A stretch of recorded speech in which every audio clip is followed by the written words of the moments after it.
Bonjour à tous et bienvenue pour ce deuxième cours de cross-training de la semaine à la maison. Aujourd'hui, un WOD assez long, mais c'est un fort time, donc essayez de réaliser le plus rapidement possible. Vous aurez 10 tours à réaliser avec 5 burpees, 10 pompes et 20 air squats.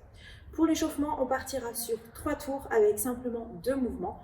On viendra faire 3 down-up, mais cette fois-ci on va passer au sol, donc on va faire comme un burpee, simplement on ne va pas sauter, on va juste revenir en extension complète. Et ensuite vous aurez 6 plank to squat. On l'a déjà fait la semaine dernière pendant un WOD, cette fois-ci on va s'en servir comme mouvement d'échauffement. On voit tout de suite les mouvements de l'échauffement. Vous allez avoir donc 3 tours à réaliser avec 3 down-up. On change simplement notre façon de faire les down-up. Normalement on vient en position de planche. Là on va totalement passer au sol et remonter en extension complète. À chaque fois, on vient bien se redresser. On repasse complètement au sol, comme si on allait faire un burpees. Et on remonte en extension complète. 3 répétitions. Une fois que vous avez fait vos 3 répétitions, on passe sur les plank to squat. On vient se mettre en position de planche et on va venir sauter pour venir en position profonde de squat. On démarre les mains sous les épaules, en planche, et je viens sauter pour venir en position de squat. Poitrine haute, pas la poitrine en bas. Je repose les mains au sol, je reviens en planche. 2 répétitions. Vous en aurez 6 à faire, on tournera comme ça sur 3 tours. Pour les mouvements du haut, le premier mouvement que vous avez à faire, ce sont des burpees. Donc on va retrouver le même mouvement qu'à l'échauffement, simplement au lieu de remonter en extension complète, cette fois-ci on va sauter. Donc je vais passer au sol, complètement au sol, je me redresse et je viens sauter.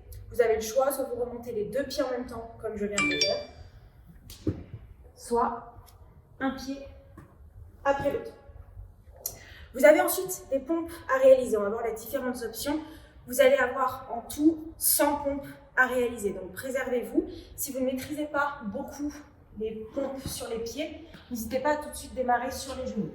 La première option de travail, ce sera sur les genoux, poitrine au sol, et je repousse en un seul mouvement. Si je maîtrise et que je suis à l'aise, je viens faire sur les pieds, même travail. Je repousse en un seul mouvement. Si vous avez un peu du mal, on vient se mettre les mains sur le canapé ou sur une table et on vient réduire un petit peu l'amplitude de travail. Vous allez donc avoir à chaque fois 10 pompes à réaliser par tour. Vous n'êtes pas obligé de les faire d'un seul coup. Vous pouvez faire 5 et 5, vous coupez comme vous voulez. Ensuite, vous avez 20 squats à réaliser. Donc ce sont des air squats. Je démarre les pieds largeur de bassin, légèrement ouvert vers l'extérieur. Je descends et je remonte. Je viens bien casser la parallèle, d'accord? Je ne reste pas ici, je viens bien casser la parallèle et je remonte en extension complète. On ne reste pas ici, ok? On vient bien venir en extension complète avant d'enchaîner. Pareil, vous avez 20 répétitions, vous n'êtes pas obligé de les faire d'un seul coup. Même si vous n'avez pas de charge, ça peut aller assez vite. 10 tours à réaliser, 5 burpees, 10 pompes, 20 squats. Je vous laisse noter votre score et je vous dis à demain.